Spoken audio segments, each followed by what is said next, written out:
Hey everyone, my name is Sarah Stevens, and this is my Christian worldview and psychopathology video. I've got my notes and everything all around me, so you'll see my head turning to the left and to the right. I'm not squirrely during this video. I'm just looking at lots of different notes that I've written down.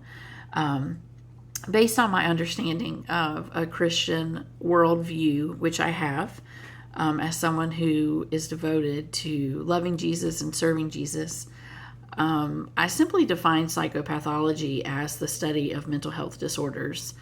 That's something that I'll do for the rest of my life as a one day, hopefully sooner than later, licensed professional counselor. This is what psychiatrists do, school counselors, neuropsychologists, and psychologists all do. And there's also a hierarchical taxonomy of psychopathology. It's called HITOP, and it functions as a framework for continued progress. And this is something that Kruger and a lot of other researchers studied in 2018, and they wrote an article in World Psychiatry on it.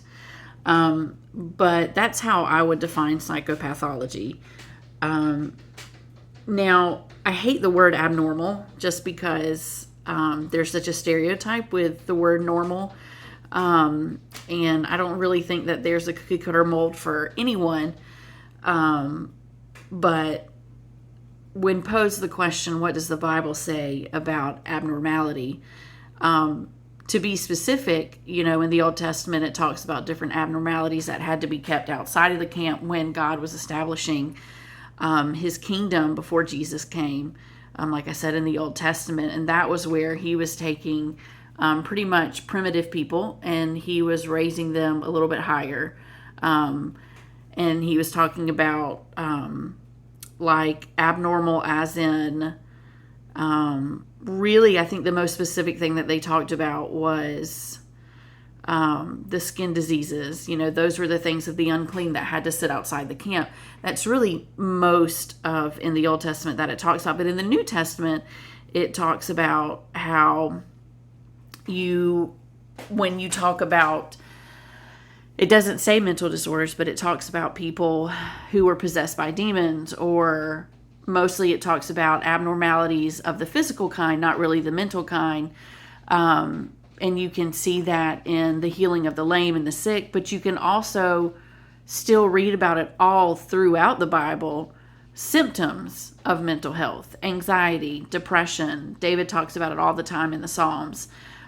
His spirit is anxious, he's heavy, he's burdened, especially when he was in the season of hiding out in caves so that the kings couldn't find him and kill him. Those are the abnormalities that the Bible talks about. And as much as I hate the word abnormality, I know it falls in that category. But I think the beautiful thing in the Christian worldview that comes in with this is the fact that these abnormalities or mental health disorders, there's something that everyone experiences. Everyone has a tendency to be anxious. Everyone has a tendency to be depressed sometimes. These are all feelings that everyone feels. And I like that the Bible talks about it. Jesus wept. Even our perfect Savior has felt sorrow. And I think that's a wonderful thing to keep in mind in our scope of practice, not just in what we work with, but in our frame of mind, that we are working with individuals who can weep as Jesus wept. And keeping that in the forefront of my mind, that keeps me very humble. That keeps me in the frame of mind that I'm helping those that experience sorrow just like Christ. Additionally, I did want to throw in that I think, especially with the Christian worldview, as we talk about psychopathology, it does explain mental disorders, but that doesn't mean that all disorders are bad, as most of us know, if not all of us, I hope know. These aren't necessarily bad things. Like I said, anxiety and depression are highly predominant in society today. In Psalm 139, we are all intricately made, and that includes sometimes we're anxious, sometimes we're depressed. But for a secular view, I would say that the view of abnormality is more of a push it away, keep it separate. I can say a little bit of self-disclosure here as a special needs mom. One daughter getting kicked out of preschool, and then there's a 13-year age gap, another daughter getting removed from preschool. If you're different, it can be complicated, it can be hard, but like I said in Psalm 139, we're all intricately made, beautifully made. Even those with schizophrenia.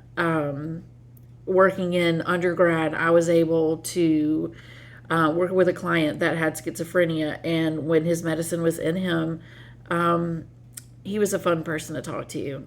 Keeping that scope, keeping Jesus on the forefront of my mind. While psychopathology is the study of mental health disorders, being a Christian is the chance to love everyone, no matter what their mental capacity or disorder is.